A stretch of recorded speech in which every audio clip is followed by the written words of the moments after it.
I just don't want this kind of attention. It's being dealt with privately. But since this guy wants to come out and lie, let me tell you guys the truth. I booked a Taxify yesterday around 12, or no, actually around 11:50. I booked the Taxify. The Taxify came, I got in the Taxify. He started the trip, and then he said that, oh, it's a card trip, that he doesn't want to make a card trip. He wants to go offline and I should pay him cash. Now, I said to him, the reason I booked a card trip was because, one, I don't have cash on me.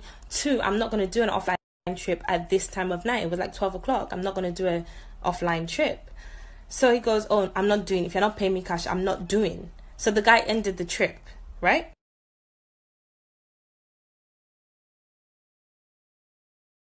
So immediately, this guy cancelled the Taxify, immediately booked another Taxify, which was 2 minutes away. So that Taxify called me and told me that he was 2 minutes away, which I told this Taxify that I was in. And he said, no, if you're not going with me, you're not going. The guy locked the car doors and started driving. And I said, what are you doing? Let me come down. If you're not going, let me come down. My other Taxify is on its way. Let me get out. He didn't answer me. He was just driving.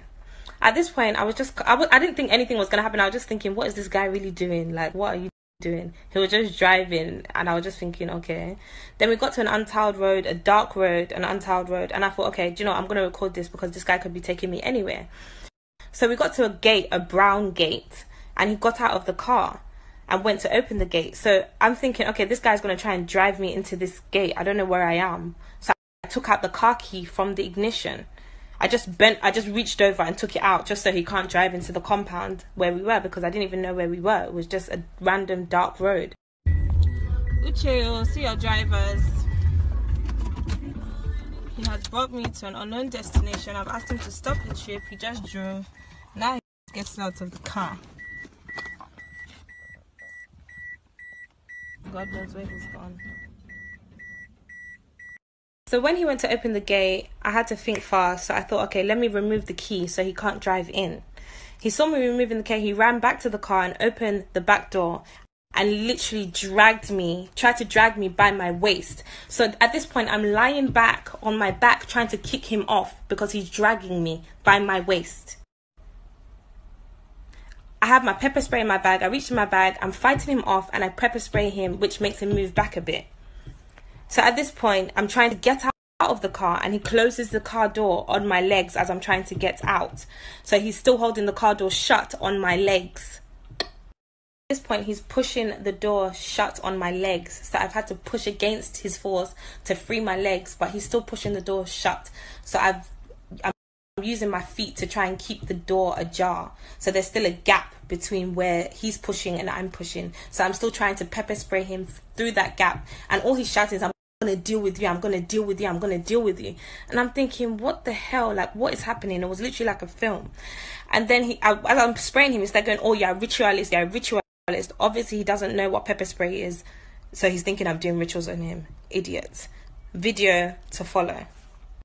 Anyway, the guy was still holding the door shut. I'm still trying to push against and get out, but he literally wouldn't open the door. So I thought the other side might be open, and it was. So I got out through the other side, and then the guy ran round and literally choked me like this and was dragging me back to go through the gate. So I'm literally kicking, punching, screaming, and I'm hitting him. So as I'm hitting him, I have my pepper spray in my hand. So I've literally pressed down so hard, like sprayed all over his face to the point it's even gone in my own mouth. Like my nails have broke in the process, my phone's smashed, my top was ripped.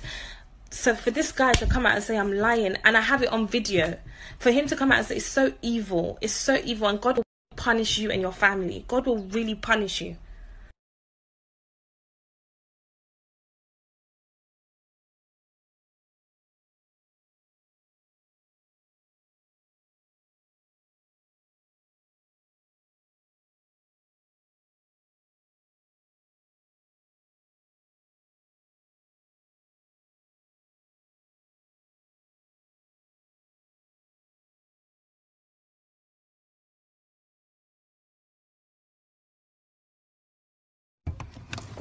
What's that? Don't worry, you hear tomorrow. Tomorrow you hear.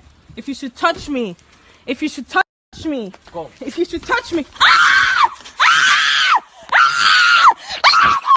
And to all of you that are saying that I made this up for fame, like, that could be the furthest thing from the truth. Like, I hate this kind of attention. I don't do public drama. And to especially the females that said I made this up, I really sincerely hope far worse happens to you, your mother, your unborn children, all of you. I hope it does.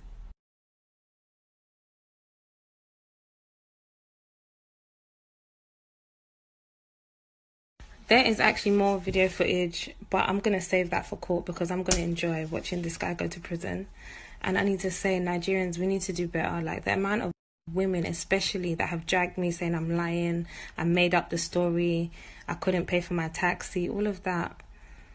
It's so sad. And this is the reason why, this is why people won't come forward to say things that have happened to them, because they're afraid that no one will believe them. And it's so sad. Like, it's so, so sad.